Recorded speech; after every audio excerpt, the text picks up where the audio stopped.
SER Podcast.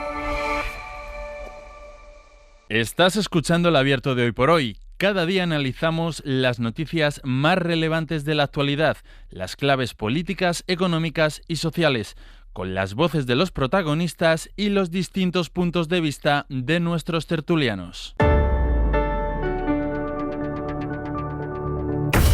Tiempo para el análisis, tiempo para el abierto en esta mañana de martes con Cristina de la Hoz. Muy buenos días. Hola, ¿qué tal? Buenos días. Con Ignasi Guardans. Buenos días. Muy buenos días. Y con Víctor Lapuente. Muy buenos días. Muy buenos días, Ángels. Vamos a ir enseguida con el tema de los aranceles suspendidos, aplazados de momento un mes después de esas conversaciones que el presidente de Estados Unidos ha mantenido con sus homólogos en México y en Canadá, pero desde las 6 de la mañana, lleva 2 horas y media, sí que están en vigor los aranceles que aplica Estados Unidos a China y ha habido respuesta de China también con el recargo de aranceles a productos que lleguen de Estados Unidos, y esto tiene consecuencias muy concretas porque no solo son aranceles, sino son actuaciones contra empresas y contra marcas muy determinadas. Luego nos lo va a contar, lo ha explicado antes Javier Ruiz y nos lo va a ampliar en tiempo del abierto, pero me quiero detener en el juicio más mediático de los últimos días, que es lo que está siendo el juicio por presunta agresión sexual y coacciones que ayer declaró contra el presidente de la Federación Española de Fútbol, y ayer le tocó declarar a Jenny Hermoso, que fue la que recibió ese beso no consentido en la celebración del Mundial de agosto de 2023. Siguiendo el juicio estuvo Miguel Ángel Campos. ¿Qué tal? Muy buenos días. Estamos. Buenos días, Ángel. Estáis, porque ¿cuándo vuelve? ¿Cuándo se reanuda hoy? A las 10 de esta misma mañana empieza otra vez con 4 testigos más. 4 testigos esta mañana, ahora te preguntaré por ello, pero déjame que primero repasemos lo que pasó ayer, que fue la declaración de Jenny Hermoso, que dijo ante el tribunal haberse sentido violentada por Rubiales. Contó además que se sintió desprotegida cuando esperaba ayuda, que la arroparan desde la Federación Española de Fútbol, que nadie le apoyó, que nadie ni siquiera le preguntó cómo se sintió después de ese beso forzado, y de hecho dice que pasó lo contrario, porque ella contó que recibió incontables presiones desde la propia federación con el objetivo de proteger a Luis Rubiales. Sí, Jenny Hermoso se mostró firme y coherente en su declaración. Declaró que fue besada por su jefe, algo que no debe ocurrir. Pues sentí que estaba fuera de contexto totalmente. Y ahí sabía que me estaba besando mi jefe, y esto no ocurre o no debe de ocurrir en ningún ámbito social ni laboral. Añadió que sintió asco con aquel beso y así se lo transmitió a sus allegados, que fue violentada por su jefe, el presidente de la Federación, Luis Rubiales. Me sentí poco respetada. Creo que fue un momento que mancharon de uno de los días más felices de mi vida, y para mí es muy importante decir que en ningún momento busqué ese acto y ni mucho menos me lo esperé, porque a mi persona creo que se le faltó respeto. ¿Sintió rechazo hacia esa conducta? Sí. La jugadora manifestó cómo la hostigaron Rubiales y los otros 3 coacusados, Bilda, Rivera y Luque, durante 6 días para que justificara públicamente el beso. Nadie en la Federación Española de Fútbol la protegió. Ni en Sydney, ni en el avión, ni en Madrid, ni en ningún lado tuve cercanía de nadie que me hiciera sentir protegida, porque al final me sentí absolutamente sola en todo momento. Suerte pues que tenía a mi agencia y a mi gente que estaba conmigo, pero realmente quien podía haber hecho un poco más en ese sentido y haberme ayudado in situ sobre todo lo que estaba ocurriendo no lo hizo, que era la federación en este caso, y a mí me hizo sentir totalmente sola. Ninguna pregunta más, gracias. Esa es, Ángels, precisamente una de las líneas de la acusación y de la Fiscalía, que Rubiales empleó toda la estructura de la Federación Española de Fútbol para tratar de coaccionar a Jenny Hermoso, y que un gran número de personas, bien por acción o por omisión, colaboraron en presionar a la futbolista para proteger al presidente. La jefa de prensa, Patricia Pérez, relató ayer cómo la engañaron para ir a una reunión del Comité de Integridad. Le dijeron que era una reunión del Comité de Integridad para analizar el asunto punto, pero a esa misma reunión no asistió el director del Comité de Integridad, sino que fueron otras 8 personas. Entre ellas se encontraba el seleccionador Luis de la Fuente. Estaba Pablo García Cuervo, que es el director de comunicación, Enrique Yunta, su director de comunicación, Javier López Vallejo, psicólogo de la selección absoluta femenina, estaba Chema Timón, del gabinete de presidencia, estaba una persona que yo no reconozco, pero que el presidente me presenta como su padre, y otra persona que tampoco conocía, que era un amigo íntimo de la infancia, y estaba el seleccionador Luis de la Fuente. Y en esa reunión Patricia Pérez dijo que se la conminó a mentir para justificar el beso. Afirma que le escribieron las respuestas en esa reunión a la que también asistió Luis de la Fuente, una reunión que calificó de encerrona. Sí, me las dieron ya escritas. El presidente dice que yo añada frases como que Jenny Hermoso le alzó a él y le dio 2 cachetadas en el costado, y yo le digo que es imposible desde mi ubicación en el campo que yo viese nada de eso. Tuve claro que eso era una encerrona. Pues como decíamos, Ángeles, a las 10 se reanuda el juicio y entre los testigos comparecerá con obligación de decir verdad el seleccionador absoluto Luis de la Fuente. Campos, una cuestión que ayer ya te pregunté mientras lo estaba viendo. El juicio se está pudiendo ver retransmitido en directo. De hecho, ayer algunas televisiones ofrecieron el interrogatorio a Jenny Hermoso. Estamos hablando de un juicio por una presunta agresión sexual, ¿no? De eso se acusa al expresidente de la Federación Española de Fútbol. ¿Eso es habitual? ¿Cómo es posible que eso sea retransmitido en directo?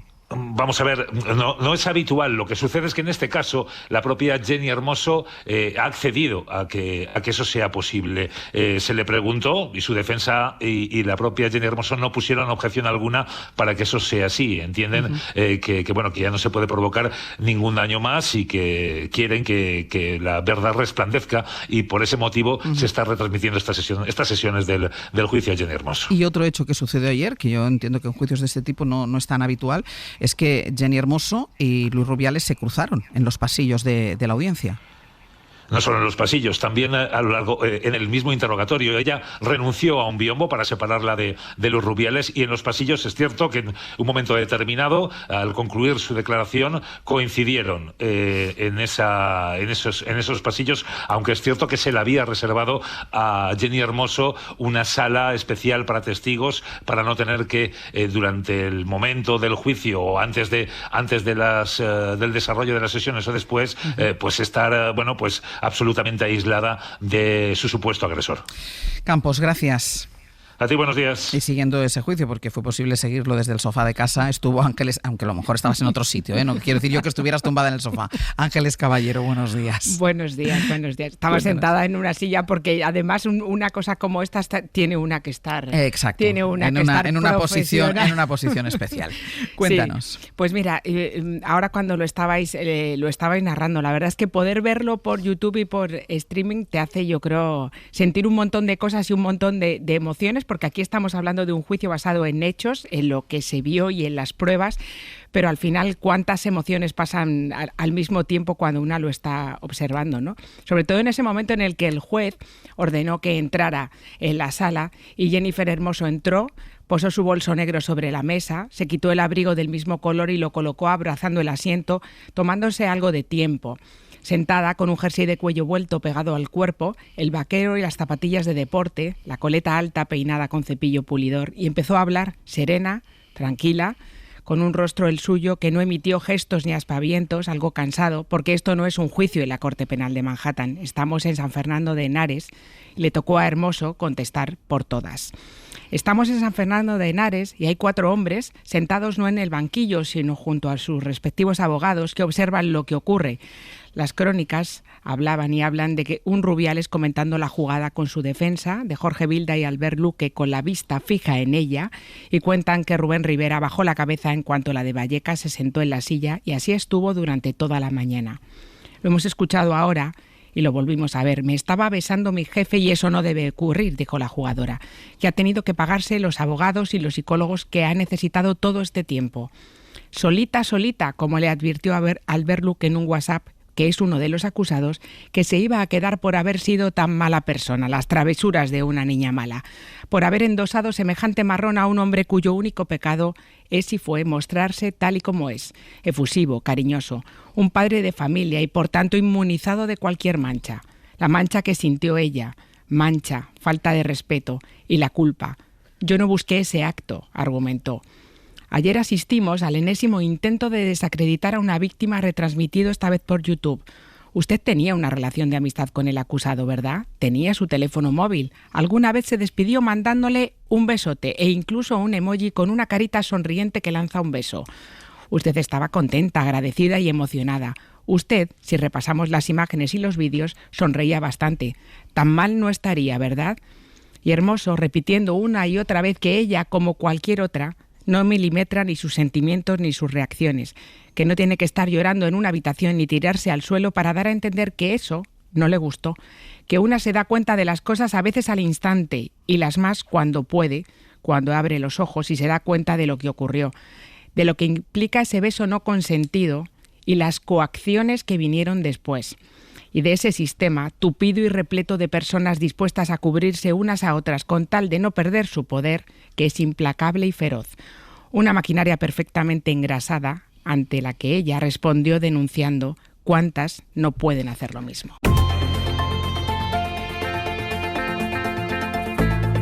El Abierto. Ser Podcast. En El Abierto, Cristina de la Hoz, Ignasi Guardans y Víctor Lapuente. Sigue con nosotros también Ángeles Caballero. Tanto ella como Campos han explicado cómo transcurrió ayer esa primera jornada del juicio contra Luis Rubiales. Con esa declaración de Jenny Hermoso se va a retomar el juicio en muy pocos minutos, y cómo Jenny Hermoso tuvo que justificar, y lo destacaba también Ángeles en su intervención, tuvo que justificar el hecho de que estuviera contenta, de que estuviera celebrando que había ganado un mundial a pesar de lo que había sucedido. Y luego, Cristina, cómo cuenta todo lo que fueron las coacciones. Hay el momento de ese beso no consentido, pero después todo el entramado que dentro de la organización se monta inmediatamente para intentar frenar aquello y para intentar que ella cambie de versión. De hecho, se están juzgando las dos cuestiones, sí, el beso no consentido y las coacciones. Y las presiones que recibió. Yo no pude seguir toda la declaración, pero sí tuve la sensación cuando veía a Rubiales de que en el fondo él no sabe muy bien por qué está sentado allí, de que en el fondo él sigue convencido de que no ha hecho nada que pudiera ser cuestionable. Creo que responde también mucho, no sé si a la psicología del personaje o al hecho de que durante mucho tiempo, a pesar de las sombras de sospecha que ha habido sobre su gestión, se ha considerado impune e inmune y protegido políticamente. Y eso ha tenido un enorme peso a la hora de ser incapaz de evaluar lo que pasó allí, que bueno, yo creo que una de las cosas, por lo menos, de las que nos podemos felicitar es que ocurrió a ojos de todo el mundo. Entonces aquí ya el matiz no está si la besó, la llegó a besar o al mismo tiempo la agarraba de la cadera, o Jenny Hermoso levantaba a su jefe por los aires. No, aquí lo vimos todo, venía precedido también de unos gestos de Rubiales llevándose la mano a la entrepierna y delante de la reina. Bueno, en fin, el personaje es lo que es, el personaje no es una sorpresa, el personaje se cree inmune y ha convertido la federación en una especie de cortijo con vínculos familiares.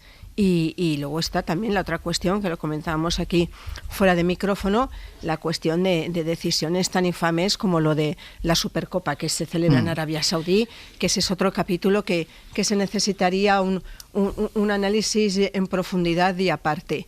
Bueno, yo creo que es llamativo, es verdad, que se esté retransmitiendo este juicio. Ya nos ha explicado Campos que ha sido por voluntad de la futbolista.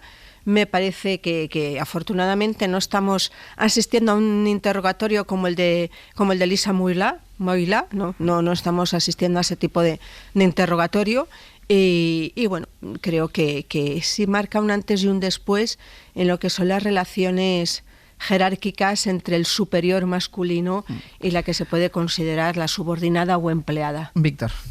Pues estoy muy de acuerdo. Yo creo que el caso revela que en el fútbol español hay una cultura profesional sexista, obvio y visible, como el beso forzado que millones de espectadores de todo el mundo vieron, pero también que existe una cultura organizacional tóxica en la Federación de Fútbol, con encubrimientos y maniobras insidiosas para torcer la voluntad de Jenny Hermoso. Esto es menos evidente, pero igualmente pernicioso. Es un juicio muy mediatizado, ¿no? En todos los que residimos fuera de España, pues sabemos que esto también está en las noticias, ¿no?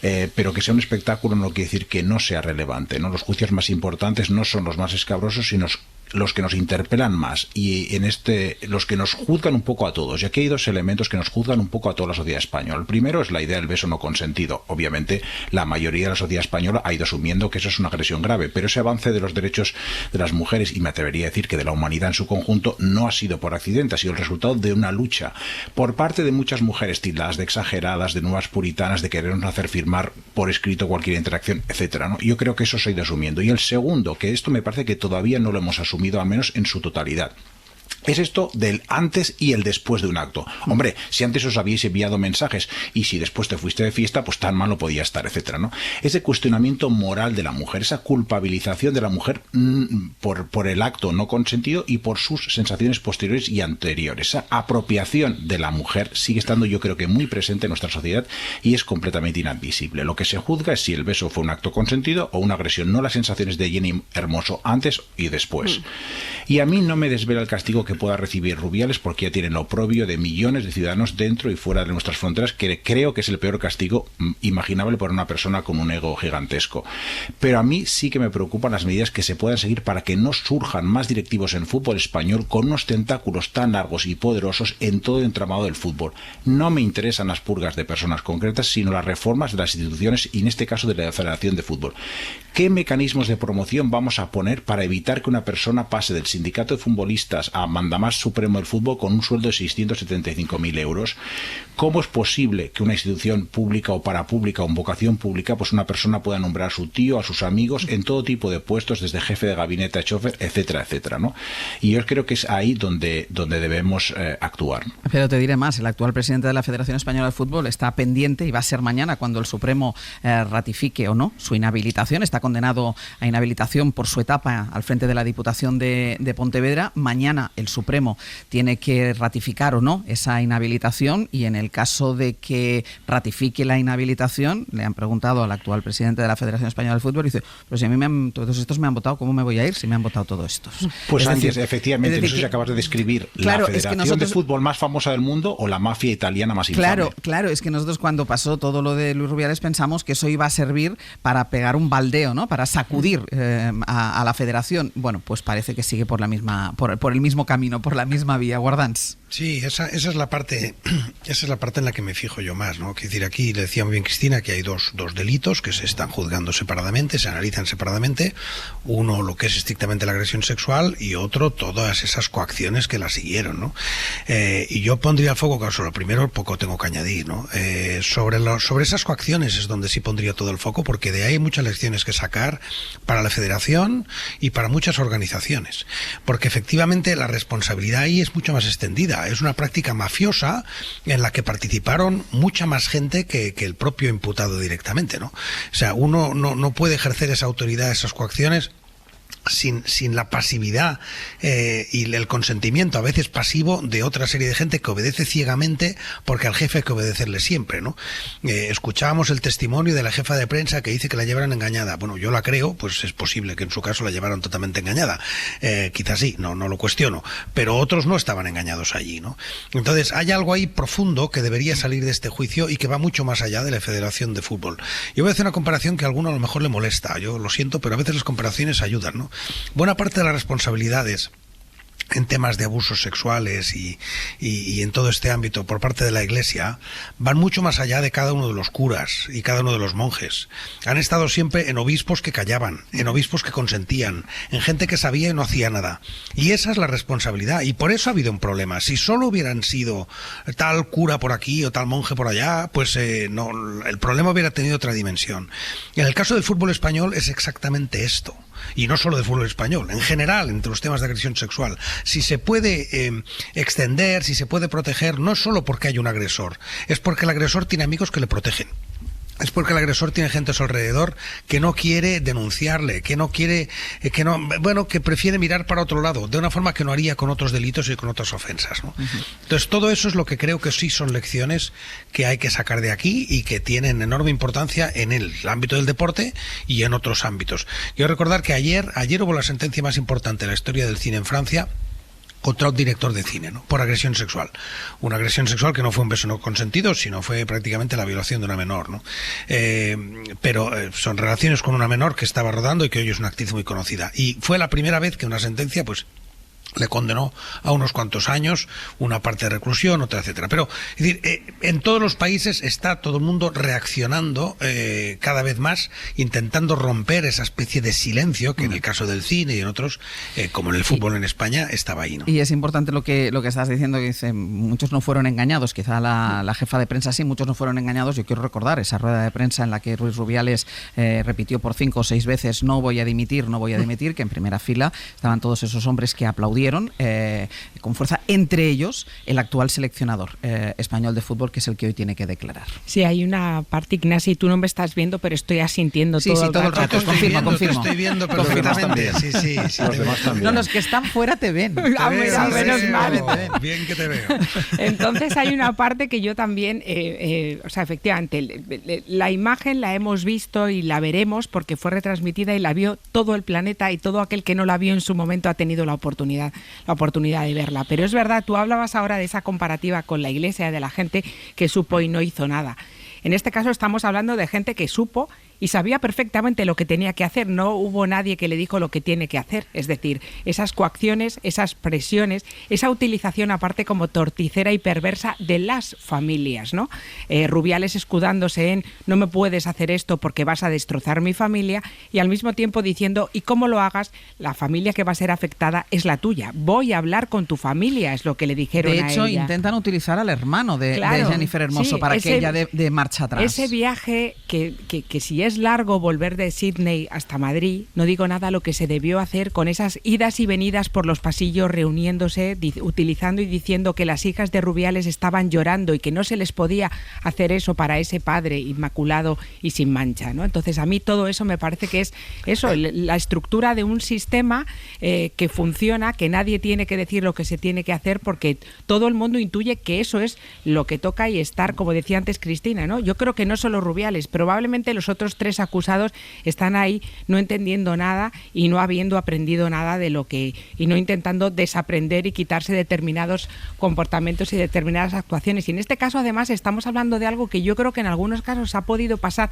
algo desapercibido, que es que 2 meses antes de que se produjera ese beso no consentido, la Federación Española de Fútbol estableció un protocolo antiacoso y antiagresión sexual que no se utilizó. O sea, a veces cuando hablamos de lo que se hace y no en una institución es si se hace y se establece una cosa, ¿por qué no se utiliza cuando toca? ¿Por qué estamos hablando aquí de otro protocolo que se puso en marcha en este momento y ese se dejó guardadito en un cajón? Entiendo que no por olvido y no por azar. Hombre, yo creo que en este contexto hay que tener en cuenta que estamos hablando de un entramado de intereses. Alguien ha recordado el sueldo de Rubiales. Era una máquina totalmente engrasada de favores, de contratos, de privilegios, de tu padre, tu amigo, se perdía. Realmente es que Rubiales corría el riesgo de perder algo muy grande para él, ¿no? Y por ese discurso de no voy a dimitir, no he hecho nada malo. ¿Cómo hubiera cambiado la historia si inmediatamente es consciente de la dimensión de lo que acababa de hacer? Víctor, ¿querías decir algo? Sí, yo enfatizar lo que comentabais, ¿no? Lo que decía Ángeles, que el problema no es la persona, sino el sistema, ¿no? Hay un pecado original en la federación de manera organizativa, ¿no? Es decir, el precedente de Rubiales fue el reinado de Ángel María Villar, de 29 años, en una institución teóricamente democrática. Eso más bien parece el mandato de un líder autoritario, ¿no? Y entonces, si se accede al poder en la federación mediante contubernios, mediante mociones de censura, mediante varones regionales que intercambian sus votos a cambio de favores, ¿qué puedes esperar de las personas que acceden al poder, ¿no? Vamos a hacer una pausa. Ángeles, gracias. Gracias a ti. Hasta la semana que viene. Una pausa y a la vuelta. Así ya vamos con los efectos de la guerra arancelaria declarada por Donald Trump.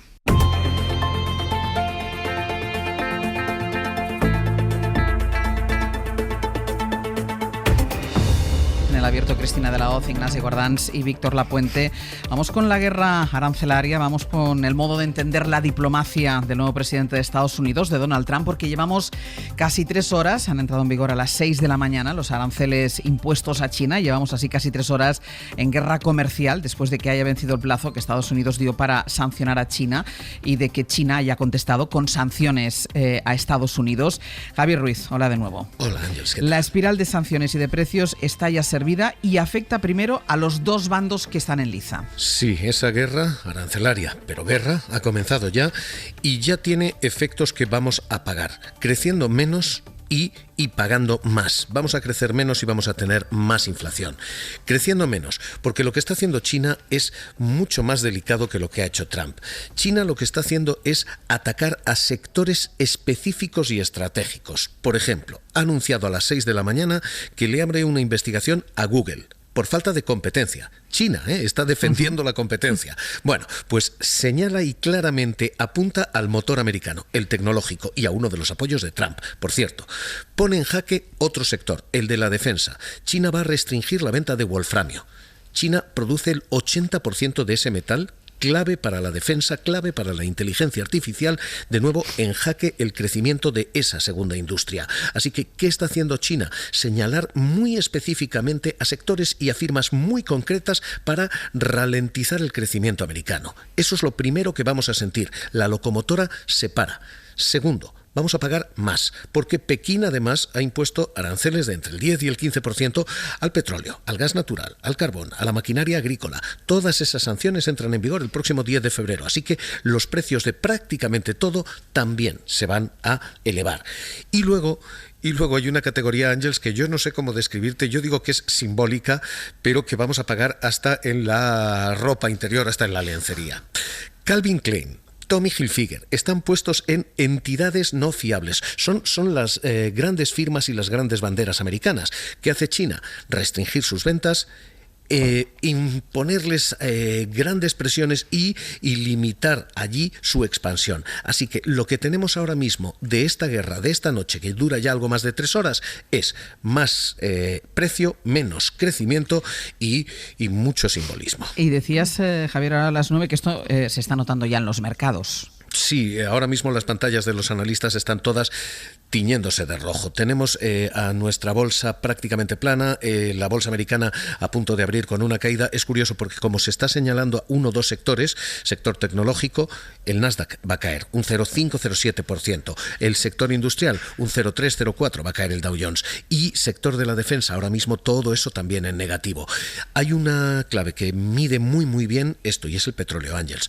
Cuando nosotros crecemos mucho, demandamos mucho petróleo, el petróleo sube. Cuando crecemos poco, demandamos poco crudo y el petróleo baja. Es exactamente lo que está pasando ahora. Casi 2,5% ha llegado a caer el petróleo, está en $70, así que estamos efectivamente con pantallas en rojo y con muy malos augurios globales, no ya de estos dos jugadores, no solo locales. Es que de lo que estamos hablando es el impacto global, pero esa guerra arancelaria amenaza también con golpearnos aquí, con golpearnos a Europa, porque Trump amenaza también con aranceles a Europa y en concreto hay una factura que España pueda pagar. Pues lo peor de todo es efectivamente que estas guerras siempre se sabe cómo empiezan, nunca cómo acaban, y sí, esto ahora mismo se dirige y apunta a Europa.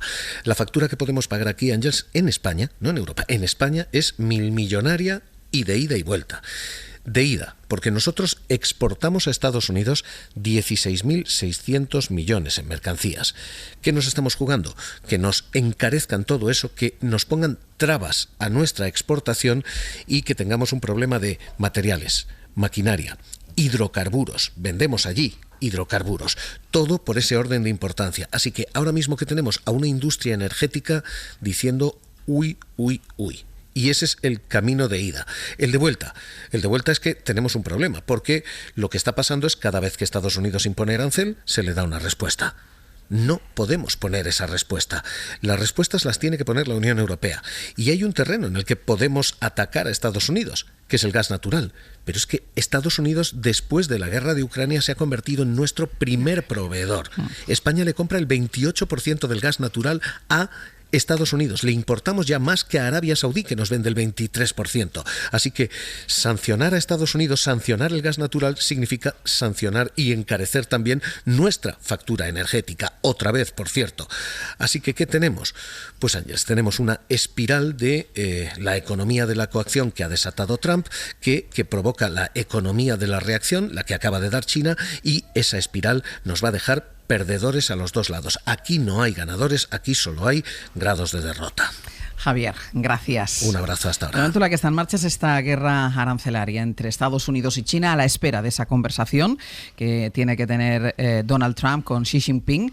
Sí han tenido efecto las conversaciones que Trump ha mantenido en las últimas horas, tanto con la presidenta mexicana como con el presidente de Canadá, porque en este caso hay como una especie de tregua, hay un aplazamiento de la entrada en vigor de estos aranceles. Corresponsal en Washington, Sara Canals, buenos días. Buenos días, Àngels. Por ahora solo podemos hablar de una pausa de un mes y no de la suspensión total de los aranceles. Ha habido contrapartidas, porque para conseguirlo México se ha comprometido a desplegar 10.000 militares en la frontera para evitar la entrada de migrantes y droga a Estados Unidos. También Canadá desplegará miles de soldados e incluirá a los cárteles de la droga dentro del listado de organizaciones terroristas. ¿Cómo lo resume la Casa Blanca de esta forma tan representativa? Bueno, pues dice el portavoz de la Casa Blanca, que Trump ha hecho, Sara, arrodillarse a estos dos países. Son dos acuerdos que le dan a Donald Trump lo que lleva semanas exigiendo: mucho más control en la frontera por parte de sus vecinos. Con México la negociación fue relativamente rápida. Ya vieron el tuit, ¿no? Que se ponen en pausa las tarifas un mes, que eso es muy importante. Fue por la mañana cuando la presidenta Sheinbaum anunciaba el envío de 10.000 tropas a la frontera y Donald Trump se comprometía a cambio a prevenir el tráfico de armas hacia México. Pero con Canadá ha sido mucho más complicado. Canada is very, we're not treated well by Canada. And we have to be treated well. Y el acuerdo se zanjó tras la segunda llamada del día entre ambos líderes y después de que Justin Trudeau le presentara un plan muy completo para reforzar su frontera. 1.300 millones de dólares para helicópteros, tecnología y personal, mejor coordinación entre gobiernos, un grupo de trabajo entre ambos para combatir el crimen organizado, mantener los 10.000 efectivos que controlan el flujo de fentanilo y realizar una vigilancia permanente en esa frontera. También incluirá a los cárteles en la lista de organizaciones terroristas y invertirá 200 millones de dólares para combatirlos. Y por si fuera poco, Trudeau también se ha comprometido a designar a un zar fronterizo. Esta es una figura que Donald Trump tiene en su gobierno, Tom Homan, y que es la cara visible de su plan para la deportación masiva. Esta pausa, sin embargo, hay que dejarlo claro, no hace desaparecer los aranceles, pero los aplaza durante este margen de 30 días, mientras Washington empieza ahora unas negociaciones económicas tanto con México como con Canadá. Sara, gracias. A vosotros. Ignacio, yo creo que es muy representativo, muy gráfico la manera que tiene la Casa Blanca para explicar lo que ha pasado.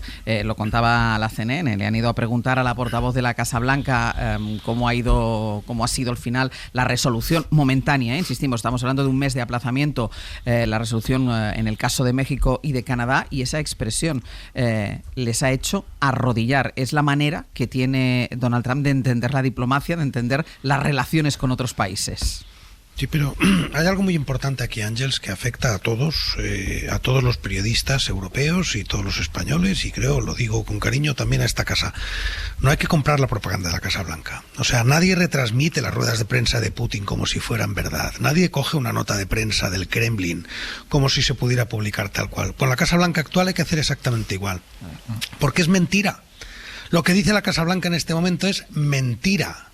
Es decir, lo que ha anunciado Sheinbaum de esos 10.000 soldados es exactamente lo mismo que hizo con Biden hace un par de años.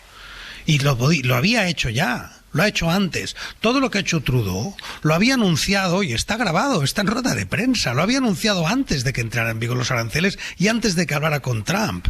Por tanto, es más bien Trump quien se ha dado cuenta de que sus medidas tienen consecuencias y que efectivamente perdían dinero, porque en el caso de Canadá especialmente, lo que estaba en juego no eran solo los aranceles como respuesta, sino medidas no arancelarias, que significaba la suspensión de procurement, de contratos públicos, por miles de millones de euros de empresas americanas que perdían automáticamente el acceso a los mercados de Canadá. Yo no digo que Canadá no perdiera, digo que también perdía Estados Unidos. Y por tanto, efectivamente, la sensación que es falsa, fue falsa con el caso de Colombia, es falsa ahora, de que Trump crea una crisis falsa. A partir de ahí hace un gesto con un par de llamadas y se declara vencedor de haber superado la crisis que él mismo ha creado. Es pura manipulación informativa lo que está ocurriendo en este momento. Y dentro de lo que es una actuación absolutamente irracional, no fundamentada, hablar en el caso de Canadá del fentanilo, que representa un porcentaje ridículo del fentanilo que entra en Estados Unidos, el que entra por Canadá. El de México es distinto. Pero el de Canadá el porcentaje es ridículo. Y ir a esta crisis por el fentanilo simplemente no se sostiene. Y luego viene esa palabra, que es la que se nos va a aplicar también a nosotros, que es ese, no nos tratan bien, como un niño herido, ¿no? Es un niño herido que, they don't treat us well. They don't treat us well. Y con el argumento de they don't treat us well, a partir de ahí, pues descarga o pone en marcha todo este desorden, que lo que crea es una incertidumbre total. Por lo tanto, yo pediría a todos los periodistas que nos estén escuchando que por favor no compren la verdad de la Casa Blanca, porque no la comprarían al Kremlin y no se la comprarían a China, y exactamente es lo que está ocurriendo. Hay que cambiar, a partir de ahí, los parámetros. Hay que cambiar los parámetros, y a partir de ahí, por supuesto, que lo que hay es un salvaje irresponsable en la Casa Blanca. Y luego podemos hablar de cosas que a mí me parecen, si me permites, mucho más graves que lo de los aranceles. Porque es normal que nos metamos aranceles porque nos toca la política exterior. Pero luego, no quiero monopolizar aquí, podemos comentar un momento el resto de cosas que están pasando en Estados Unidos que me parecen estructuralmente mucho más graves y mucho más irremediables. Víctor. Pues estoy muy de acuerdo con lo que decía Ignasi y con ese término que dice Sánchez de cambiar los parámetros, porque esto es lo que está ocurriendo. Estamos viviendo con unos nuevos parámetros, ¿no? La única certidumbre que se puede decir de la presidencia de Trump es que viviremos en la incertidumbre. Lo único sensato que se puede decir del presidente Trump es que está loco, y no lo digo en el sentido psicológico del término, sino el politológico, porque el presidente Trump utiliza lo que se llama teoría del loco, que consiste en resultar caótico para intimidar a tus adversarios en las negociaciones internacionales. Es una teoría desarrollada por el antecesor en la Casa Blanca más próximo a Trump, que es otro mentiroso iracundo, que era Richard Nixon, y la premisa de la teoría es que si haces amenazas aparentemente increíbles, pueden parecer creíbles. Por ejemplo, si eres un líder cabal, razonable y sensato de una potencia nuclear, tus amenazas de lanzar bombas nucleares no se las cree nadie porque implicaría que te quieres suicidar. Pero si eres capaz de parecer un loco al que no le importaría suicidar a tu nación, tus enemigos se van a crear tus amenazas. Esto es lo que está haciendo Trump y lo ha aplicado a los aranceles directamente. Pero, como señalan algunos expertos, esta estrategia tiene fallos, porque Trump debe caminar por una línea muy delgada ahora. Debe convencer a otros estados de dos cosas a la vez: de que está lo suficientemente loco como para cumplir sus amenazas, pero que está también lo suficientemente cuerdo como para mantener los acuerdos a los que llega con los otros estados. Y eso es prácticamente imposible. El arancel para Trump no es un instrumento de política económica, sino un arma de política exterior, de chantaje, de coacción. Está secuestrando, efectivamente. Te pongo un arancel que es un secuestro a tu industria, y si quieres liberarla tienes que pagarme un rescate. Y parece un modelo de éxito, ¿no? Pero yo creo que tiene pues tres problemas. Primero de todo, no va a hacer mucho, como ha dicho Ignasi, esto del zar fronterizo de Canadá o las 10.000 tropas mexicanas en la frontera, pues no sé si van a ser muy efectivas porque ya estaban acordadas. En segundo lugar, los objetivos de Trump no están claros. Esto para los apologetas de Trump es maravilloso, porque piensa que el misterio de Trump es una táctica de negociación genial. No dices lo que quieres y así obtienes más cosas. Pero a mí esa visión de las negociaciones como, no sé, como testosterónicos juegos de espías me resultan, primero de todo, muy cansinas y machistas, pero es que además creo que no funcionan. Y yo creo más bien, como dicen algunos, que Trump no está con una hoja de Excel calculando lo que va a pasar, sino básicamente está pendiente de los titulares en los medios de comunicación y en las redes sociales, que es lo único que le interesa. En el abierto, Cristina de la Hoz, Ignasi Guardans y Víctor Lapuente, con este cambio de parámetros que nos recomienda Ignasi Guardans y que vamos a tener que hacerle caso, porque las cosas han cambiado mucho desde la llegada de Donald Trump a la Casa Blanca. Cristina. A mí me gustaría pensar que todo es un trampantojo y que, bueno, es ruido, es furia, y que realmente, bueno, es una estrategia con un punto de matonismo, pero que no tiene mucha más trascendencia. Hay que recordar que ya Europa ha corrido a decir aquello de que va a subir su gasto en defensa como quería Trump. Es decir, que estamos hablando de una estrategia que tiene consecuencias reales. Es verdad que Europa desde hace mucho tiempo y era una cosa que se reclamaba en tiempos de Obama ya, que se le exigía un mayor compromiso en la OTAN y un mayor presupuesto, y no dejar descansar tanto la estrategia de defensa en Estados Unidos. En ese sentido, Europa ha dejado de hacer sus propios deberes, ¿no? Pero a mí me gustaría pensar que en lo sustancial no va a cambiar nada, y yo tengo serias dudas. A mí me da la sensación de que este señor, a lo mejor no él, pero sí su entorno, ha llegado con un plan. Ha llegado con un plan que no tiene nada que ver al de su primer mandato, y que estas son las primeras escaramuzas. Pero vamos a ver, a lo mejor, hombre, lo de China... China no es México ni Canadá. China no se va a dejar intimidar como se han dejado intimidar estos dos países fronterizos con Estados Unidos, aunque parece que en realidad no hay tanta intimidación. Pero vamos a ver cómo evoluciona, vamos a ver qué va pasando. Ya nos ha contado Javier Ruiz las consecuencias económicas que para el propio pool americano tendría esto, pero ya Trump ayer mismo reconoció que esto puede generar dolor interno, pero que los ciudadanos americanos están dispuestos a asumir determinados costes, y vamos a ver, yo soy mucho menos optimista que mis compañeros de tertulia con respecto a Trump. No, cuidado, optimismo ninguno, o sea que hay plan. A ver, hay dos formas de demoler un edificio, ¿no? O sea, hay edificios que se demuelen de esa forma tan vistosa, que es ponerle dinamita en la base, cae todo y se llena todo de polvo en 1 kilómetro alrededor, ¿no? Eso es una forma de demoler. Pero hay otra forma de demoler mucho más inteligente, que es piso por piso. Entonces tú vas piso por piso, vas quitando, vas retirando, vas quitando paredes, y al final pues te quedas sin edificio exactamente igual. Tardas un poquito más, pero hace menos ruido, y eso es exactamente lo que está ocurriendo con la democracia norteamericana. Se está retirando piso por piso. O sea, lo que ha ocurrido con el FBI no es un cambio de dirección, es una purga. Han expulsado todos los cuadros que no eran leales, que consideraban ellos que eran leales. Los fiscales, exactamente igual. Hace 2 días ha entrado en el Tesoro. Eso no se está siguiendo porque no tiene impacto directo. Parece no tener impacto directo en nuestras economías, ¿no? Pero ha entrado en la base de datos del Tesoro norteamericano 5 personas designadas por Musk, sin autoridad jurídica ninguna. Han entrado en la base de datos personal de toda la seguridad social y de todos los pagos a todos los trabajadores de Estados federales de Estados Unidos, con control de esos pagos y de esa información y de esas bases de datos, directamente gente nombrada por Elon Musk. Se ha cerrado ayer la agencia de ayuda, la agencia de ayuda al desarrollo, USAID, que juega un papel enorme. Ya se había cortado las decisiones de ayuda humanitaria hace una semana, y ahora se cierra de forma coherente. Una vez cortas la ayuda, pues cortas la agencia que gestiona la ayuda. Es decir, y lo que nos queda por ver. Entonces, todo eso da la sensación de que son temas internos, asuntos internos que se decía antes. Pero no, es el desmantelamiento de la democracia norteamericana como la conocemos, y de la administración federal, de una forma que va a hacer un daño estructural que va mucho más allá de los aranceles que un día se quiten y otro día se ponen. Mira, déjame, no sé si Víctor quieres decir algo, pero precisamente Pablo Morán, buenos días. ¿Qué tal, Ángeles? Buenos días. Vas a contarnos otras cosas de las que está haciendo la administración de Donald Trump más allá de los aranceles, y que no hay que perder de vista. Y una de ellas, precisamente, es esto que estaba comentando ahora Ignasi, esa decisión de cortar la ayuda internacional que Estados Unidos distribuye a través de la Agencia para el Desarrollo, que es el mayor donante en proyectos humanitarios de todo el mundo, o lo era hasta ahora. La agencia quedará en manos del secretario de Estado, y parece que será para desmontar su objetivo principal y ponerla también al servicio de las políticas de Trump. Y como os podéis imaginar, hay una enorme preocupación en el tercer sector mundial en general, y en esa agencia americana, USAID en particular, cuyos trabajadores se levantaron ayer con una orden para quedarse en casa y, como decía Guardans, con sus oficinas precintadas después de una visita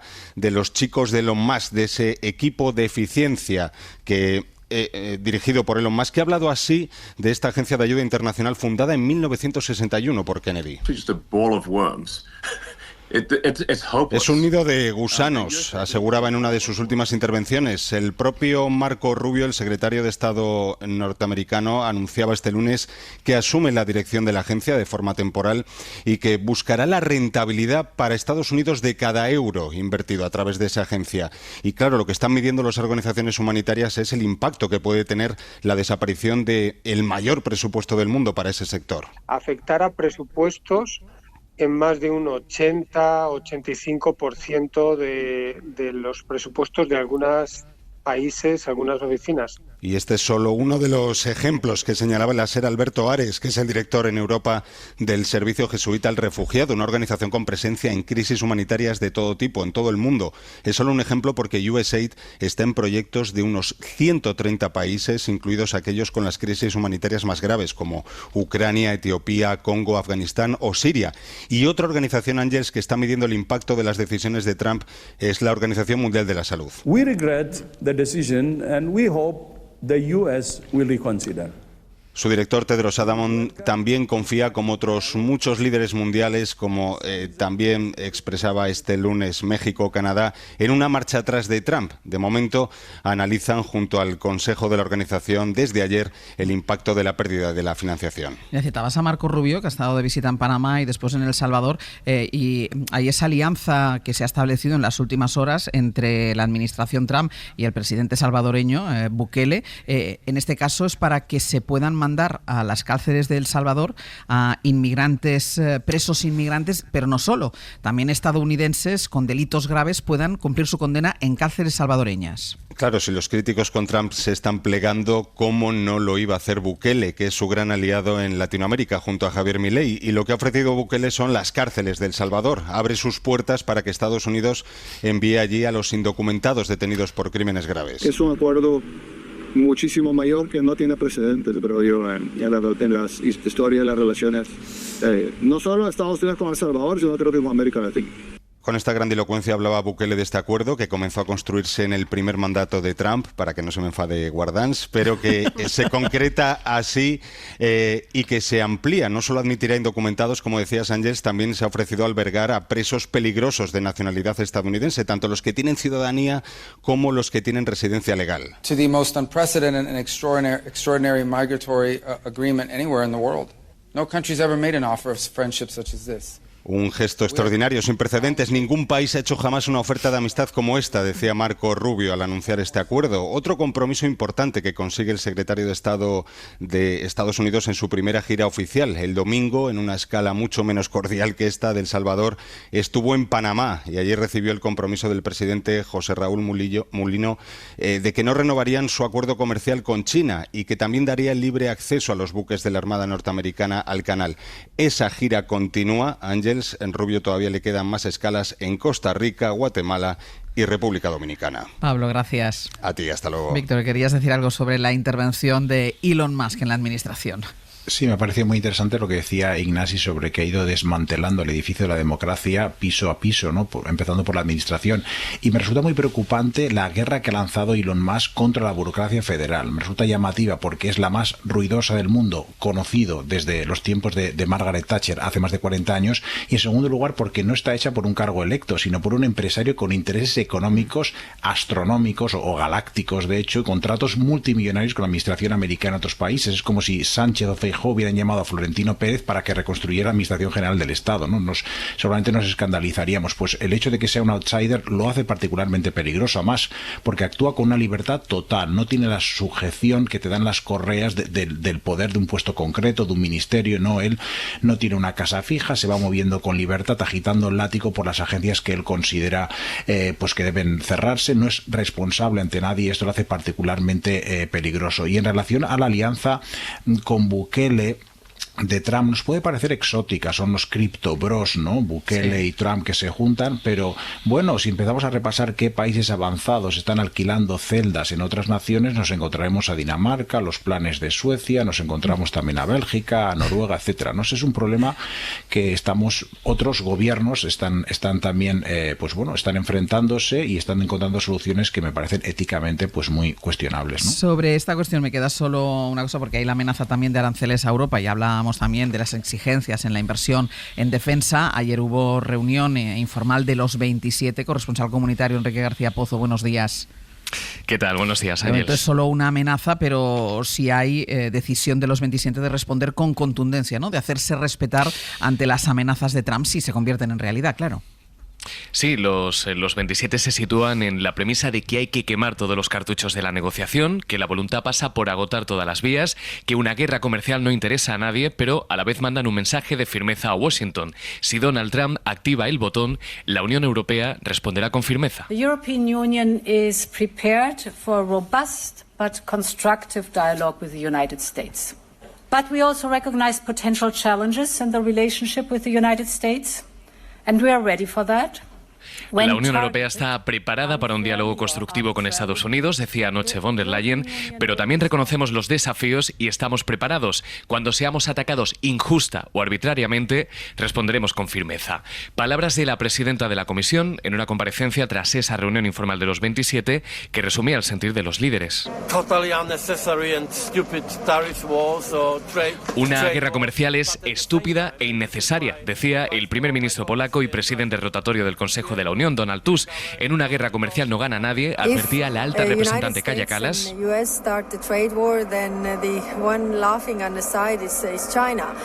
Y la única que reiría sería China. Hay que evitar que la sangre llegue al río y convencer a Donald Trump de lo innecesario de la guerra comercial.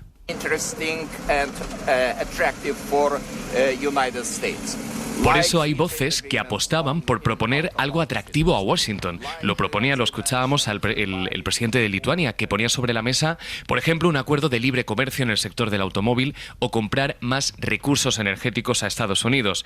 Pero la voluntad, en cualquier caso, está clara y el diagnóstico es compartido. Responder con aranceles si Estados Unidos activa aranceles. Y en ese sentido, Ángels, quizá uno de los más contundentes fue el francés Emmanuel Macron. L'Europe, como una puissance que se tient, devra se faire respecter et donc réagir.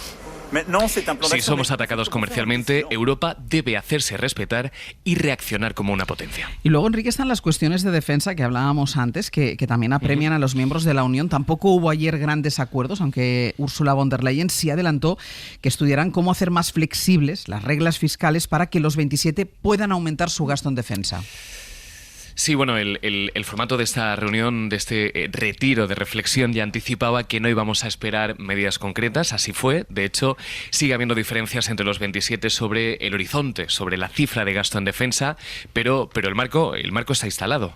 Lot has been done already, but we need to do more, and we need to do it together. Estamos preparados, tenemos que hacer más, tenemos que ser más rápidos y además hacerlo juntos, decía el anfitrión de esta reunión, el presidente del Consejo, Antonio Costa. Y las declaraciones de los líderes sí nos dejó algunas claves. Por ejemplo, sobre abrir la veda a emitir deuda conjunta para financiar el gasto en defensa, los conocidos eurobonos. El primer ministro finlandés o su homóloga danesa se abren a esa opción, una opción que rechazan Países Bajos o Alemania, y Macron apostaba por impulsar la industria europea para no crear dependencias con Estados Unidos. Y además, lo decías, la presidenta de la Comisión anunciaba anoche que se abre a estudiar utilizar los mecanismos de flexibilidad del nuevo Pacto de Crecimiento y Estabilidad, es decir, las reglas de gasto para que se permita que los estados puedan aumentar el gasto en defensa. Gracias, Enrique. A vosotros. Una pausa, vamos con la política doméstica.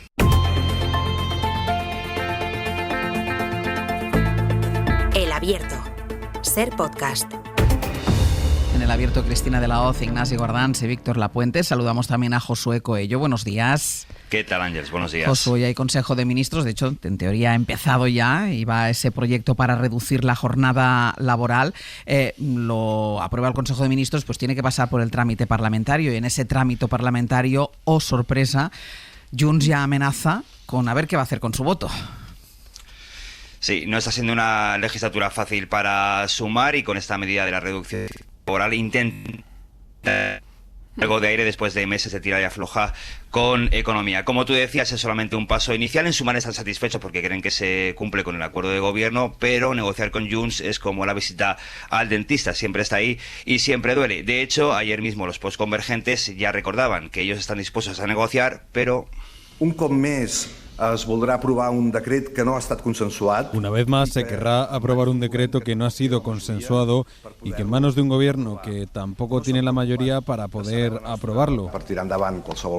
Para tirar adelante cualquier medida necesita negociar con Junts. No se han preocupado de saber nuestra posición y, como siempre hacemos en Madrid, si quieren contar con nuestro apoyo, tendrán que negociar con Junts per Catalunya.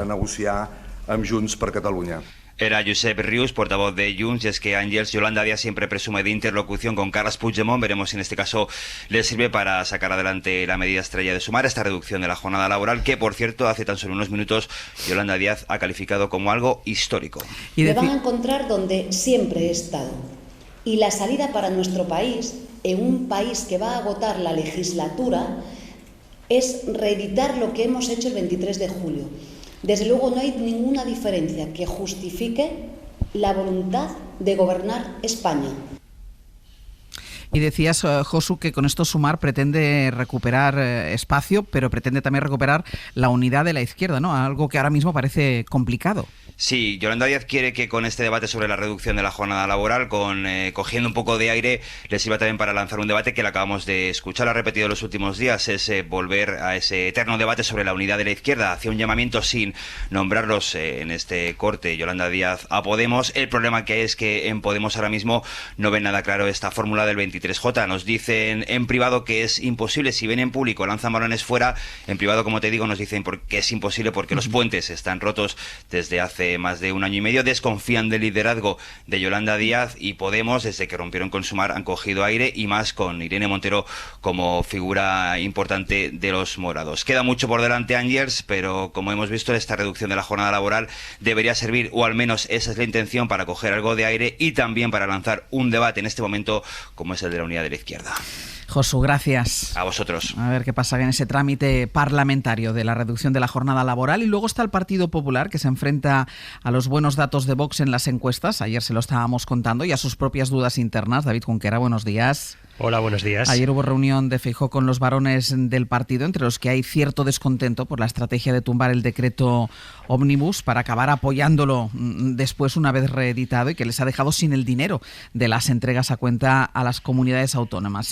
Salía Feijóo a explicar sus giros, y en el discurso aprovechó para emplearse también contra Vox, de quien vino a decir que hace oposición de tumbona. Algo que luego dijo que no lo dijo refiriéndose a Vox, que no era lo que exactamente parecía. Pues sí, dijo que para buscar un pollo sin cabeza miremos a Sánchez, pero luego zigzagueó de nuevo a lo grande en su política de no agresión con Vox. En esta crisis de los misiles entre derecha y ultraderecha, Feijóo recurrió este lunes ante sus varones a un armamento que no suele ser convencional en él. Si la semana pasada dijo que no aceptaba lecciones de Vox, ahora ya ha pasado al ataque directo. Una ofensiva que arrancó metiendo a Abascal en el saco de Sánchez y sus socios. Ninguno, dice, puede cambiar el actual rumbo de España. No lo hará el gobierno, no lo harán sus socios, y tampoco lo hará Vox, porque su objetivo no parece ser cambiar nada, sino reforzar su permanencia en la oposición. Ni chantajes, ni pataleos. España es mucho más que esto, España es mucho más que todos estos. Que todos estos, así en tono despectivo. El líder del PP defendió que su marca es la única oposición que quiere cambiar al gobierno, porque otros prefieren sentarse a esperar. Esto es algo que duele mucho en Génova, que Abascal siga subiendo en las encuestas, a pesar de que dicen no hace nada de nada. Feijóo lo resumía así. Insisto, tenemos que mostrar la alternativa. No nos vamos a quedar mirando cómo caen, esperando quietos mientras los problemas de los españoles se agigantan. La oposición de tumbona, de sarao y de dedito levantado, que se la queden otros, no es para mí. Creo que no quedaban muchas dudas tras escucharlo de por quién iba el comentario, pero en la dirección además nos las despejaron. Es una respuesta a Abascal por los ataques de estos días, aunque eso no quiere decir que le estemos llamando vago, solo es un recordatorio de quién es el hermano mayor. El caso es que al jefe de Vox no le sentaron muy bien estas palabras, corrió raudo a teclear en Twitter: mantendré el dedo levantado acusando a los que mantienen a Sánchez, y solo me echaré en mi tumbona después de recorrer el mundo para que se sepa que PP y PSOE han estafado a los españoles. Génova ha respondido con sorna, están a medio tuit de decir que la dimisión de Gallardo también ha sido cosa nuestra. A pesar de este combate escénico en redes y en mítines, de estos puñetazos al aire, las relaciones entre Génova y Bambú, lo cierto es que siguen muy vivas. Este fin de semana le leímos a Tellado decir que PP y Vox tienen que entenderse. Hace días se dio orden de que nadie atacara a Abascal por los negocios de su mujer. A fin de cuentas reconocen en el puente de mando popular nuestro enemigo Sánchez, y con Abascal tarde o temprano nos vamos a tener que entender. Junquera, gracias. A vosotros. Bambú es la calle donde está la sede de la ultraderecha, la sede de Vox. Cristina, parece como si Feijóo estuviera atrapado, es decir, él intenta el desgaste hasta el final de Pedro Sánchez, pero Pedro Sánchez mantiene la voluntad de acabar con la legislatura, y por otro lado va viendo cómo la ultraderecha va subiendo en las encuestas mientras que ellos no crecen. Bueno, es evidente que Vox está a lomos de la ola ultraconservadora europea y mundial, ¿no? Y cuando dice Feijóo aquello de los saraos, estamos hablando de las fotos de Abascal con Milei, con Trump, con una estrategia de identificación con la llamada ola reaccionaria. Y eso es lo que le hace subir a Vox, porque es verdad que no precisamente Vox sube en función de sus propuestas sobre ningún tema más allá de la demonización de la inmigración, ¿no? Que es su único eje discursivo. Y el PP tiene, claro, desde hace tiempo hay un problema del modelo de relaciones con una formación política de la que no quieres depender, pero de la que sabes que finalmente posiblemente sea con la única que te salgan las cuentas. ¿Cuál es el objetivo? Pues hombre, el objetivo sería conseguir un resultado lo suficientemente incontestable como para poder aspirar a un gobierno monocolor, aunque parlamentariamente dependieras de Vox. Y esa es la estrategia en la que se intenta instalar el PP, que no es fácil, que es una estrategia muy complicada y que a veces escapa a tu propio control, de que Vox tampoco se hunda porque necesita sumar con los de Abascal, pero que no te determine de tal manera un futuro ejecutivo si llega a una situación en que hay unas nuevas elecciones a más corto plazo o a más largo plazo, ya hay posibilidad de sumar. Porque es verdad que, bueno, que el PP en el último sondeo de si se dejaba un poquito de casi un punto por el tema, entendemos, de la cuestión de la revalorización de las pensiones, pero sigue manteniendo una posición de ventaja con respecto a la segunda fuerza política, que es el PSOE. Entonces, en ese sentido, dicen que bueno, que resisten, que siguen siendo la primera fuerza política del país y que Vox no necesariamente crece a su costa. Ignasi. Bueno, hemos hablado muchas veces, ¿no?, de cómo es el PP quien alimenta a Vox. O sea, es exactamente, el PP es directamente responsable del crecimiento de Vox y no va a cambiar eso con un gritito, un saltito en un mitin y una especie de acusación de, bueno, te acuso, pero luego directamente después ya no va a durar mucho, ¿no? Pero hacer ese pequeño gesto de distanciamiento que hizo Feijóo ayer, de si el dedito levantado y tal, pero porque el tema es estructural, es de fondo. Es decir, todas las alarmas existenciales que plantea el PP de que se viene el país encima, se viene abajo, pues lo que sea, ¿no? Con la migración, el traslado de los niños, el robo de un palacio, el criminal que está en la Moncloa, etcétera, etcétera, todo ese tipo de cosas. Claro, como luego no es coherente a las soluciones que propone, porque luego se da cuenta de que no las puede llevar a la práctica o no puede extraer de ahí las consecuencias que debería, pues lo que hacen es alimentar no solo a Vox, sino a lo que está a la derecha de Vox, porque claro, Vox ya tiene gente a su derecha, esto es lo que tenemos aquí en España, ¿no? Es decir que, porque claro, si el país está ardiendo entero, pues necesitaría efectivamente unas medidas catastróficas que el PP no se atreve a plantear, porque sabe que es mentira, sabe que es pura hipérbole, lo es, con las cosas que dice de los Montserrat en Bruselas, acusando de cómplice de las muertes a la comisaría, y luego pues la tienen que votar, o ellos no, pero todos sus compañeros sí. Quiero decir que el responsable directo es el PP, y el PP la única manera que tendría de separarse de Vox no es con este tipo de gestitos, sino haciendo una política de propuestas de centro-derecha, de derecha, radicales si se quiere, pero propuestas constructivas, que se pongan a votación, que planteen el debate, que detecten pues las incongruencias que puede tener y tiene este gobierno en tal o cual punto, etcétera. Pero si no, pues le está haciendo el juego a Vox, sin duda. Déjame un minutito para Víctor. Primero, una información de utilidad pública, que Josué Coello se cambie de dentista si le hace tanto daño como una negociación con Junts, porque esto es infrahumano. Pero es que además yo lo estaba escuchando y estaba pensando que es verdad que ahora el dentista hace mucho menos daño. Sí. Mucho menos. Es verdad. Que cambie de dentista. Que cambie de dentista. Sí, y estoy muy de acuerdo con lo que decía Ignasi, ¿no? Que creo que el gran responsable de este deterioro del debate público es el Partido Popular, ¿no? Con argumentarios tan zafios como que era aprovechategui al PNV, etcétera, ¿no? Y el cambio del Partido Popular, el problema es que no es que sea creíble, es que no se haya explicado bien, que tampoco se ha explicado bien, es que no se puede explicar bien, porque el voto contrario al paquete legislativo junto a Vox y Junts era parte de una estrategia para derribar a Sánchez. Algunos en las filas populares ya pensaban que le clavaban la puntilla a Sánchez, un regate corto, aderezado estas adjetivaciones completamente innecesarias, ¿no? Calificando de miserable y escándalo moral el traspaso del palacete de París al PNV. Entonces no puedes vender madurez y sensatez la semana pasada sin reconocer que hace 2 semanas no fuiste lo suficientemente maduro y suficientemente sensato. En todo caso, yo creo que la rectificación del Partido Popular es una buena noticia para España. No estoy tan seguro que sea una buena noticia para el PP ni para Feijóo. Un último minuto para el paro. Datos que conocíamos a las 9 de la mañana y que vuelven a dibujar un inicio del año en el que el mercado laboral tropieza con 242.000 trabajadores menos y casi 39.000 parados. Estefanía.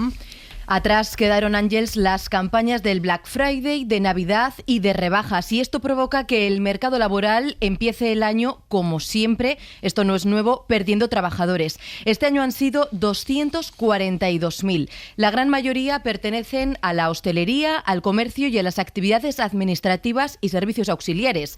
Y cuando los contratos de los camareros y de los dependientes que nos han atendido todas estas semanas finalizan y causan baja en la seguridad social, ¿dónde sube el paro? En el sector servicios, que acumula prácticamente todo el desempleo creado en enero. 44.000 personas más demandando aquí un empleo respecto al mes anterior. En estos momentos rozamos el 1.600.000 parados. Es la cifra más baja en 17 años. En estos datos cuesta encontrar un sector de actividad que no haya destruido empleo o una comunidad autónoma en la que el paro no haya subido, pero hay algo que se salva. Sí, y es que entre tanto dato malo, lo bueno destaca por modesto que sea. En el sector del transporte se han creado 300.000 puestos de trabajo. De manera tímida también vemos más altas que bajas en el sector inmobiliario y en los suministros de energía, apenas 5 nuevos ocupados. Si nos fijamos en el paro, enero dibuja un mapa en rojo porque todas las autonomías sube el desempleo, excepto en Baleares, y si hacemos zoom y nos fijamos en el detalle de las provincias, solo 2 crean empleo. Solo 2 se libran de la bajada del paro, Huelva y Huesca. Cuando el paro sube tanto, las mujeres son las más perjudicadas. El 82% de las nuevas paradas son mujeres. Gracias, Estefanía. A ti.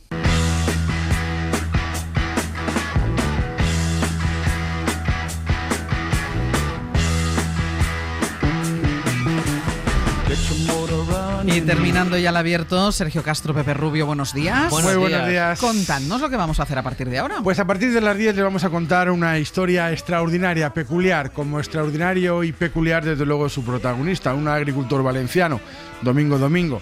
No me estoy reiterando, es que Domingo es el nombre y Domingo es el apellido. Sí. Vaya. Bueno, que sueña con patentar... En Valencia pasan estas cosas, ¿no? Bueno, y en Cuenca. Eso sí. Hay que tenerlo en Cuenca. Bueno, salid de aquí, por favor. Vale, que sueña con patentar, decía, una nueva naranja y hacerse rico con ella. Detrás de este una nueva naranja a la que le quiere poner Domingo Domingo. Eso. Claro, no le va a poner martes. Para ser coherente. Detrás de este intento, un documental de Laura García Andreu, nominado, por cierto, a los premios Goya del próximo sábado. De ello hablamos con Aitana Castaño y también con Nacho Carretero en Comando Norte. Bueno, nos vamos con mis experiencias y Chema Rodríguez y nos lleva a Cádiz para conocer a Rosa, que tiene 67 años, es motera, fundadora del Club GS de España, que son motos de más de 200 kilos, y es la única hija de 5 hermanos que vivía muy cerquita del circuito de Jerez. De ahí viene su pasión por las motos. Muy bien. Y entramos ya de lleno al jardín de Eduardo Barba. Hoy vamos de poda de rosales. A los rosales ya hay que podarlos. Hay que podar a los rosales. Es el momento de hacerlo y después también es el momento, pero eso es ahora, de llamar al 900-100-800 para consultar cualquier duda que tengan sobre jardín, plantas, flores, a Eduardo Barba. 900-100-800. Los teléfonos están abiertos. Y terminamos con Martín Bianchi, con 15 minutos de fama, muchas historias, desde la calculada desaparición de Isabel Presley, que se ha dado un descanso mediático yéndose a Miami a ver a los nietos, no está mal. Mira. O sobre la supuesta nueva paternidad de Bertín Osborne y el hijo del que podría ser de la empresaria Gabriela Guillén, como Domingo Domingo. Como supuesta nueva paternidad. Bueno, el juez ha dicho que es el hijo suyo. Ah, pues entonces no es supuesta. Bueno, yo quiero ser muy cauteloso porque mejor, siempre presunción de paternidades. Desde la cautela no hay problema. Cristina de la Hoz, Ignacio Guardán, Víctor Lapuente, hasta la semana que viene. Adiós. Adiós. Para no perderte ningún episodio, síguenos en la aplicación o la web de la SER, Podium Podcast o tu plataforma de audio favorita.